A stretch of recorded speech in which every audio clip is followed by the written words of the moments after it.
ठीक है ना। नमस्कार साथियों, स्वागत है आपका स्काई एकेडमी 360 में। तो कैसे हैं आप लोग? स्वागत करता हूं, अच्छे होंगे, आशा करता हूं अच्छे होंगे। तो जैसा कि अभी हमारा जो लेक्चर चल रहा है, हमने कंप्लीट किया एंशियंट इंडिया को, जो एंशियंट हिस्ट्री था उससे रिलेटेड एमसीक्यू। अभी जो हम कंटिन्यू कर रहे हैं वो है हमारा मेडिएवल हिस्ट्री। जिस मेडिएवल हिस्ट्री में हमने अभी देखा दिल्ली सल्तनत के बारे में, उससे रिलेटेड जितना भी इंफॉर्मेशन था, जितना भी आपका फैक्ट्स था, वो सारा फैक्ट्स हमने क्या किया, डिस्कस किया। जो इम्पोर्टेंट इम्पोर्टेंट आपका क्वेश्चन बनता है जहाँ से, वो सारा चैप्टर, वो सारा टॉपिक हमने डिस्कस किया। तो दिल्ली सल्तनत में हमने देखा कि उसमें 5 डायनेस्टी था, जिसका नाम था, जो हमने कहा कि उसे आपको याद करना एक क्रोनोलॉजिकल ऑर्डर में। क्या होता है कि एग्जाम में आपसे वो क्रोनोलॉजी पूछा जाता है। जैसे हमने बात किया स्लेव डायनेस्टी का, जिसे ममलूक डायनेस्टी बोला जाता है। उसके बाद हमने बात किया खिलजी डायनेस्टी का, उसके बाद तुगलक डायनेस्टी का, फिर सैयद डायनेस्टी का, लोधी डायनेस्टी का। तो यहाँ तक पूरा आपका दिल्ली सल्तनत था, जिसमें जो इंपॉर्टेंट इन्फॉर्मेशन था वो सारा इन्फॉर्मेशन हमने डिस्कस किया। आज जो हमारा टॉपिक है उससे उसी से आगे कंटिन्यू करेंगे। तो आज का हमारा टॉपिक होगा मुगल डायनेस्टी। आप जानते हैं कि मुगल डायनेस्टी दिल्ली सल्तनत से भी ज़्यादा इंपॉर्टेंट टॉपिक है, और यहाँ से क्वेश्चन हर एक साल पूछा जाता है, चाहे भी किसी तरह का गवर्नमेंट एग्जाम्स हो, चाहे वनडे एग्जाम हो या बीपीएससी हो, एसएससी हो, किसी तरह का एग्जाम हो। तो चलिए हम लोग शुरू करते हैं आज मुगल इंपायर में। तो मुगल इंपायर में जानते हैं कि सबसे जो इम्पोर्टेंट जो टाइम पीरियड है, जो सबसे इम्पोर्टेंट जो सुल्तान है, वो अकबर के बारे में ज़्यादा डिस्कस करेंगे, क्योंकि वहाँ से इंफॉर्मेशन आपसे ज़्यादा पूछा जाता है, अकबर के बारे में, शाहजहाँ, औरंगजेब। तो ये सारा चीज़ हम लोग आज डिस्कस करेंगे। तो अगर मुगल इंपायर की हम बात करें तो यहाँ पर आप देख सकते हैं जो इमेज है हमारा, उस इमेज में आपको पूरा जो पिक्चर है वो पिक्चर से आपको क्लियर हो जा रहा होगा। ये मुगल इंपायर का पूरा डायनेस्टी के बारे में बताया गया।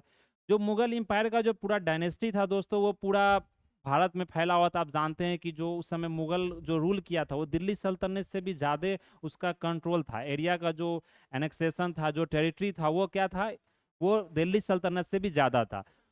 तो अगर देखें तो जो मुगल डायनेस्टी शुरू कब हुआ था, ये 1526 में शुरू हुआ था। 26 में क्यों शुरू हुआ था कि उस समय जो लास्ट रूलर था किसका, लोधी डायनेस्टी का, जिसका नाम था इब्राहिम लोधी। तो इब्राहिम लोधी से आप जानते हैं कि बाबर के साथ क्या हुआ था, युद्ध हुआ था। जिस बैटल का नाम क्या है, ये बैटल आपसे एग्जाम में पूछा जाता है, जो बहुत ही इंपॉर्टेंट और फेमस बैटल है, बैटल ऑफ पानीपत, जो कि हरियाणा डिस्ट्रिक्ट में है। तो ये बैटल ऑफ पानीपत हुआ था 1526 एडी में। तो वो डेट आपको याद रखना है। उसी डेट के बाद क्या हुआ, बाबर ने इब्राहिम लोदी को हराया, और उसके बाद मुगल डायनेस्टी शुरू हुआ। तो ये मुगल इंपायर का जो देख सकते हैं एनेक्सेशन और टेरिटरी आपको कितना ज्यादा दिख रहा है, ये पूरा ऑल ओवर इंडिया में इसका टेरिटरी आपको फैला हुआ था। तो हमने जैसे दिल्ली सल्तनत में देखा कि सबसे पहले हम लोग वो टॉपिक यहाँ पर डिस्कस करेंगे, जैसे कि हमने देखा कि कौन कौन से डायनेस्टी आए, किसका कितना नंबर था, क्रोनोलॉजिकल पीरियड क्या था, वो सारा चीज अगर देखें यहाँ पर, तो सबसे पहला जो मतलब पावर का अगर टाइम पीरियड देखें तो कितना, 1526 से 1530, ये आपको यहाँ पर क्लियरली विजिबल हो रहा होगा। तो अगर यहाँ पर देखें इसका टाइम पीरियड, तो कितना बाबर का यहाँ पर, 1530 से 1526 से 1530। तो बाबर का टाइम पीरियड कम था, क्योंकि इसका जो पूरा कार्यकाल था ये युद्ध करने में ही बीत गया। उस समय जानते हैं कि दिल्ली सल्तनत का राज था, तो उस मतलब युद्ध करने में इसका पूरा मतलब समय बीत गया। उसके बाद बाबर का जो बेटा था उसका नाम क्या था, हिमायू था। तो हिमायू का जो कार्यकाल अगर देखे, उसने जो राज किया, तो वो 1530 क्या था, 1530 से 40 और 1555 से 56। तो यहाँ आप देख सकते हैं कि जो बीच का जो 15 साल का जो गैप था, इस गैप में आपको सूरी डायनेस्टी ने, जिसको सूर इंपायर भी बोला जाता है, वो किसके द्वारा राज किया गया था, वो किया गया था शेरशाह सूरी द्वारा। सूर इंपायर जो इसका इंपॉर्टेंट एक सुल्तान था, उसका नाम क्या था, शेरशाह सूरी। वो हम वो भी हम लोग देखेंगे आगे। उसके बाद हुमायूं का जो बेटा था उसका नाम था अकबर। तो ये अकबर का जो कार्यकाल था ये लगभग 50 साल का रहा। इसमें अकबर ने बहुत सारा रिफॉर्म भी किया। आप जानते हैं कि सबसे जो एक मतलब महान राजा के रूप में, जो महान सुल्तान के रूप में जाना जाता है, अगर मुगल डायनेस्टी की बात करें तो वो अकबर था। इसमें रिलीजियस टॉलरेंस हो गया, किसी तरह का भेदभाव, ये सब बहुत कम होता था। तो ये अकबर के समय बहुत ज़्यादा सुधार भी हुआ। समाज सुधार की बात करें, सोशल रिफॉर्म की बात करें, चाहे एग्रीकल्चर में रिफॉर्म देखे या इकोनॉमिक में देखे, वो सारा चीज़ अकबर के समय हुआ। उसके बाद अगर जहांगीर का टाइम पीरियड देखें तो 1605 से 1627 था। तो ये क्रोनोलॉजिकल और आपको याद रखा। फिर जहांगीर का बेटा क्या था, शाहजहां। शाहजहां का बेटा कौन था, औरंगजेब। तो ये कम से कम आपको पांच, जो ये छह मतलब जो सुल्तान है, ये इसका आपको नाम यहाँ पर मुगल डायनेस्टी के जो मतलब रूलर है उसका नाम याद रखना है। उसके बाद क्या हुआ कि यहाँ से आपको लेटर मुगल शुरू हो गया, जो कि यह आपको मॉडर्न हिस्ट्री में शुरू होता है। जो लेटर मुगल्स का जो चैप्टर है वो मेनली मॉडर्न हिस्ट्री में है, जहाँ पर हम लोग देखेंगे उसमें उसने ज़्यादा कुछ काम नहीं किया। वो मतलब बोला जाता है कि सक्सेसर जो था वो बहुत वीक था, वो खुद में लड़ते रह गया।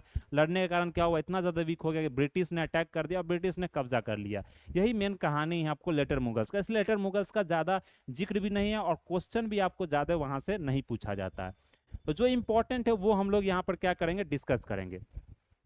तो ये आप यहाँ पर देख सकते हैं, जो यहाँ पर पूरा मैंने क्रोनोलॉजिकल ऑर्डर लिया है, जिससे क्या हो कि आपको याद करने में आसानी हो। तो सबसे पहले अगर हम बात करें यहाँ पर बाबर का, ये टाइम पीरियड आपको यहाँ से पूरा क्लियरली विजिबल हो रहा होगा। तो अगर यहाँ पर टाइम पीरियड की हम बात करें तो क्या है, यहाँ पर देख सकते हैं ये बाबर का पूरा आपको इमेज है। फिर उसके बाद हुमायूं का है, फिर अकबर द ग्रेट, फिर इसके बाद देखिए अकबर द ग्रेट के बाद कौन है, यह जो नेक्स्ट है आपको अकबर द ग्रेट के बाद जहांगीर है। आप देख सकते हैं यहाँ पर जहांगीर है, फिर उसके साथ जहां है, उसके बाद औरंगजेब है। तो ये कम से कम 6 रूलर का आपको क्रोनोलॉजिकल ऑर्डर याद रखना है।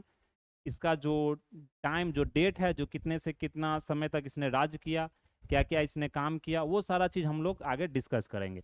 फिर अगर नेक्स्ट हम लोग आगे बढ़े तो मैंने यहाँ पर इमेज इसलिए लिया क्योंकि आपको क्या हो कि थोड़ा सा मतलब याद करने में आसानी हो, चीज़ों को आप ज़्यादा से ज़्यादा याद रख सकते हैं। क्योंकि जो इमेजिनेशन होता है, जो विजुअलाइजेशन होता है, वो ज़्यादा काम का चीज़ होता है, वहाँ से आपको ज़्यादा चीज़ याद रहता है। तो अगर यहाँ पर मुगल डायनेस्टी की बात करें तो सबसे पहला जो इन्फॉर्मेशन आपको दिया गया, Alam Khan one of those who invented Babur to invited Babur. मतलब बाबर पहले इंडिया में तो आना नहीं चाह रहा था, मतलब उसको इंडिया के बारे में उतना ज़्यादा जानकारी या बोल सकते उतना मतलब समझ नहीं था।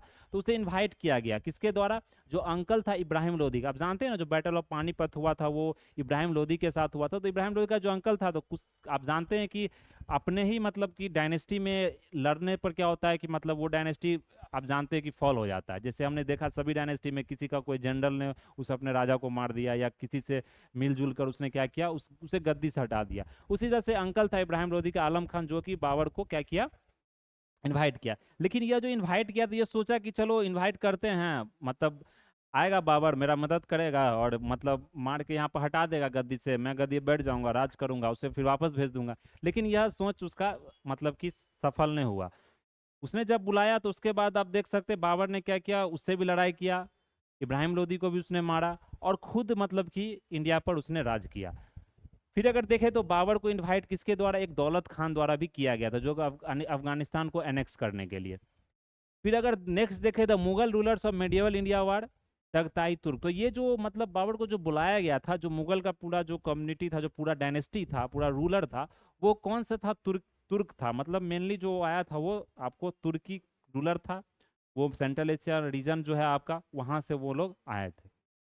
फिर अगर नेक्स्ट देखें, out of the given names namely Abdullah Khan, Uzbek साहिबिन Shaibani Khan, Ubaidullah Khan and Jani Beg defeated Babur in the battle of साडेपुल।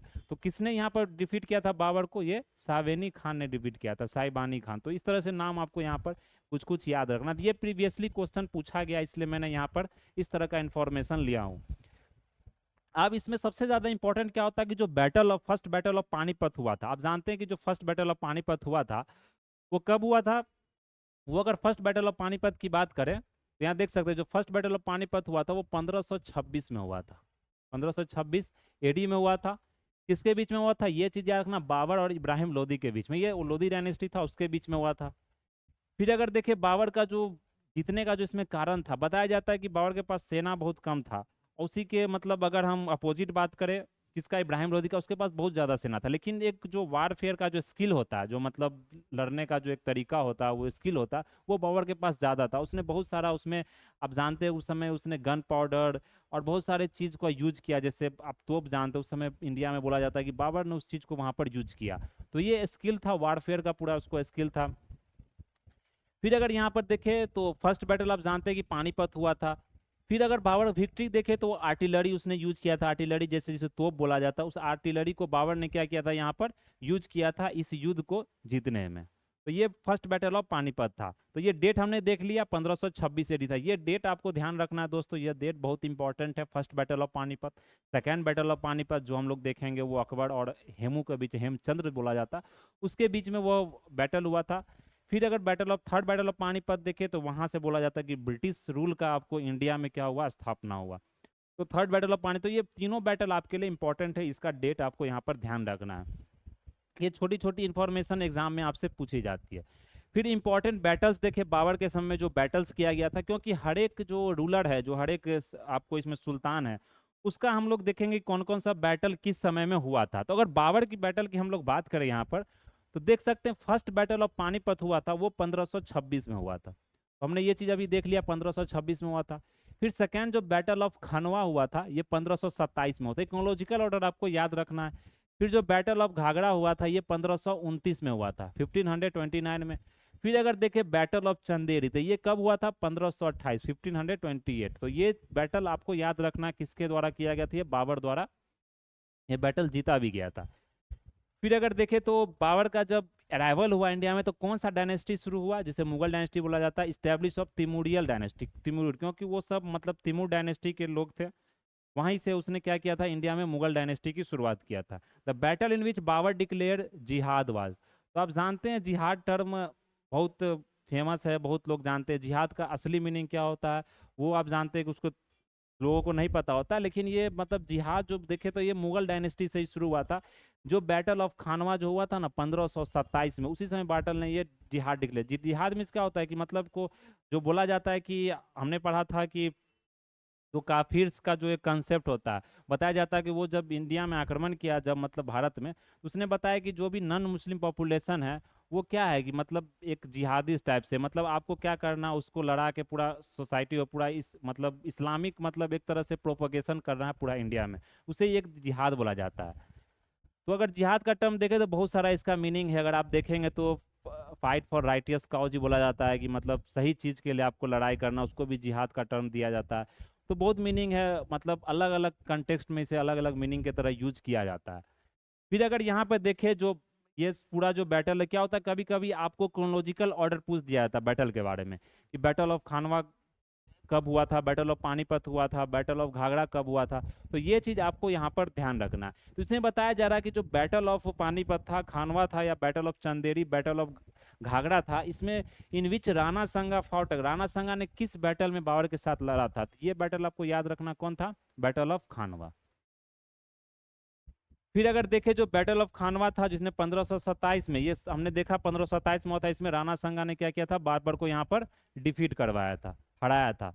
उसी तरह से अगर देखें यहाँ पर after becoming the Mughal ruler in India Zahiruddin Muhammad adopted the name.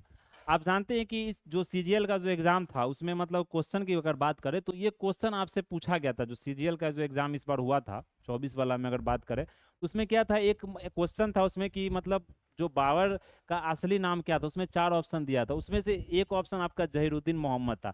तो ये नाम हमने बताया था दिल्ली सल्तनत में कि जो पेट नेम होता है, जो नाम पहले से दिया जाता है, उस नाम को या टाइटल को आपको याद रखना रहता है, जो इंपॉर्टेंट रूलर है।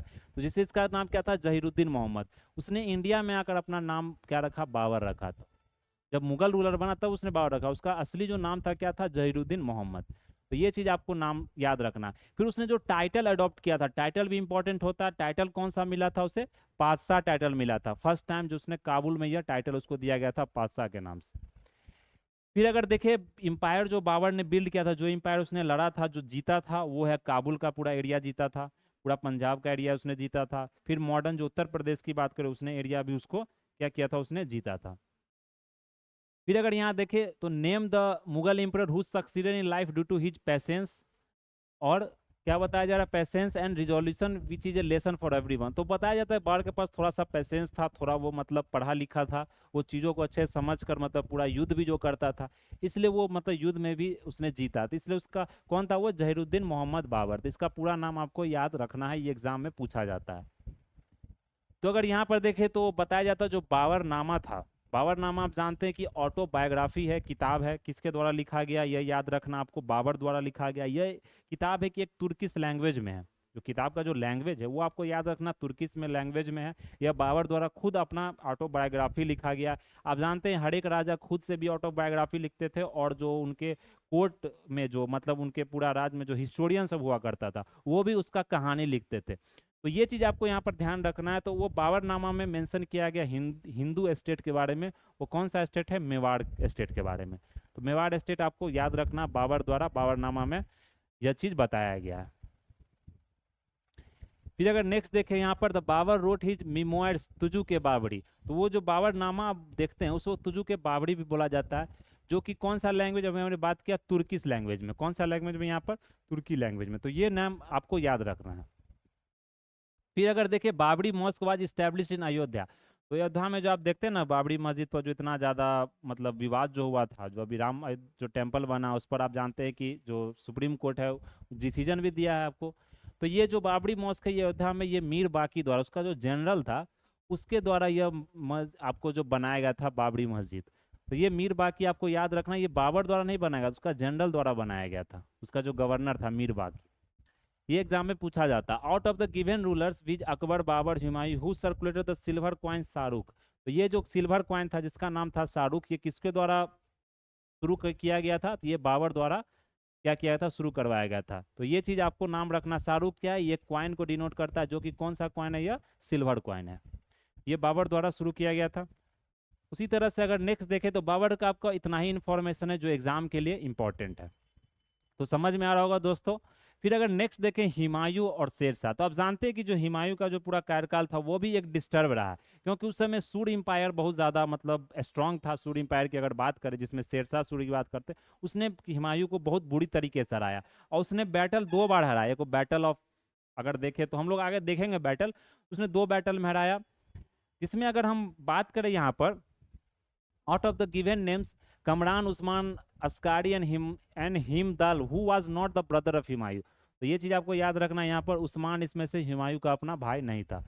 फिर अगर बैटल जो हुमायूं के द्वारा फाउट किया गया, जो मतलब लड़ा गया था, उसका था battle of Dewra, battle of Chausa, Kannauj. तो यही देखते हैं ये जो चौसा और कन्नौज का बैटल था, जो कि मतलब हुमायूं और शेरशाह सूरी द्वारा लड़ा गया था, तो उसमें शेरशाह सूरी ने हराया था हुमायूं। उसके बाद ही हुमायूं क्या हुआ? इंडिया छोड़कर आपको बाहर भाग गया, ईरान की तरफ उसने क्या किया? शरण ले लिया। फिर जब शेरशाह सूरी का जब मौत हुआ, मतलब उसके बाद जो इसका एम्पायर आगे बढ़ा, तो वीक रूलर सब आया, तब जाके हुमायूं ने फिर जाके इंडिया पर आक्रमण करके तब जाके उसने फिर से अपना गद्दी को संभाला। तो ये हुमायूं का पूरा हिस्ट्री था। फिर उसने देखे तो सरहंद, बैटल ऑफ सरहंद भी उसने लड़ा था। तो बैटल नियर कन्नौज ऑन 17 मई 1540। तो ये जो कन्नौज देखते हैं आपको 1540 में हुआ था। फिर अगर बैटल ऑफ चौसा की बात करें तो 1539 में हुआ था, 1540 में होता है। ये क्रोनोलॉजी आपको याद रखना है। इंपॉर्टेंट बैटल जब बीपीएससी का एग्जाम होता है उसमें बैटल ऑफ चौसा आपको जरूर बार बार पूछा जाता है, जो कि मेनली बक्सर एरिया में आई थिंक यह मतलब एरिया बिलोंग करता है, वहीं पर ये एरिया प्रेजेंट है। तो ये आपको 17 मई 1540। तो इंपॉर्टेंट जो बैटल होता है ना दोस्तों, उसका ईयर के साथ साथ आपको डेट भी याद रखना होता है। क्या होता है? जैसे बैटल ऑफ बक्सर है, बैटल ऑफ प्लासी है, तो वो बैटल कब हुआ था ये इंपॉर्टेंट तो है ही ईयर, लेकिन उसके साथ साथ क्या होता है कभी कभी डेट ही पूछ दिया जाता है। मैंने ये यूपीएससी के भी क्वेश्चन में देखा है, बीपीएससी में भी देखा, और आप जानते हैं वनडे एग्जाम में तो इस तरह का क्वेश्चन आपसे पूछा ही जाता है। तो ये नेम, ये डेट के साथ आपको ईयर भी याद रखना होता है। तो ये शेरशाह और हुमायूं के बीच में क्या हुआ था? बैटल लड़ा गया था। फिर अगर शेरशाह सूरी का हम जो नाम देखें, जो उसे मतलब दिया गया था, जो बचपन का उसका नाम था, क्या था? फरीद नाम था। ये चीज याद रखना। तो फरीद वही उसने शेरशाह फिर बना जब उसने एजुकेशन लिया जौनपुर में, उस समय उसका नाम क्या था? फरीद था। फिर जब उसने लड़ाई लड़ा उसके बाद जब जीता तब उसका नाम क्या पड़ा था? शेरशाह पड़ा था। वो हाईली एजुकेटेड था। अगर सारे मुगल एम्पायर की हम लोग बात करें तो सबसे एजुकेटेड, सबसे पढ़ा लिखा उसे मतलब सुल्तान माना जाता है। फिर बताया जाता है द सुल्तान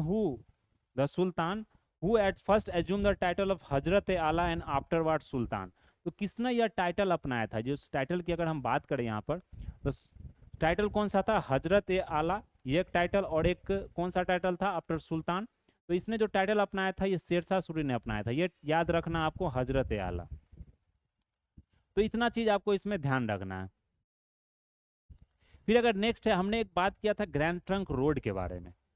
तो ग्रैंड ट्रंक रोड क्या है कि हर एक रूलर के अगर कार्यकाल में देखे, समय में देखे, तो उसने अपने समय में कुछ ना कुछ उस पर काम किया है, कुछ ना कुछ मतलब सड़क को या बढ़ाया है, या सबके समय में कुछ अलग नाम दिया। जैसे हमने पिछले मतलब लेक्चर में पढ़ा, मतलब जो मैं एंशियंट, उसमें भी कुछ और नाम था। उसी तरह से क्या किया था शेरशाह सूरी ने, ग्रैंड ट्रंक जो रोड था उसको कहाँ से ईस्ट बंगाल टू पेशावर तक उसको क्या किया था, वहां तक बढ़ाया था।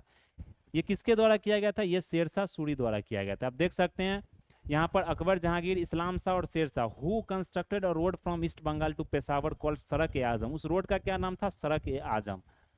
तो इसमें जितने भी यहाँ पर रूलर है उसमें किसने यह बनवाया था, सड़क ए आजम, ये याद रखना, शेरशाह सूरी द्वारा बनवाया गया था।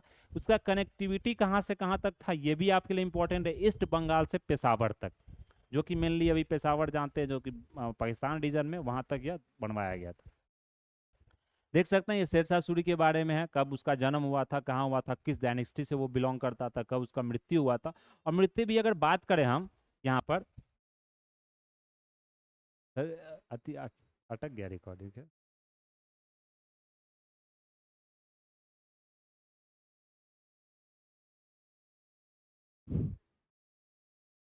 अभी हम देखें, अभी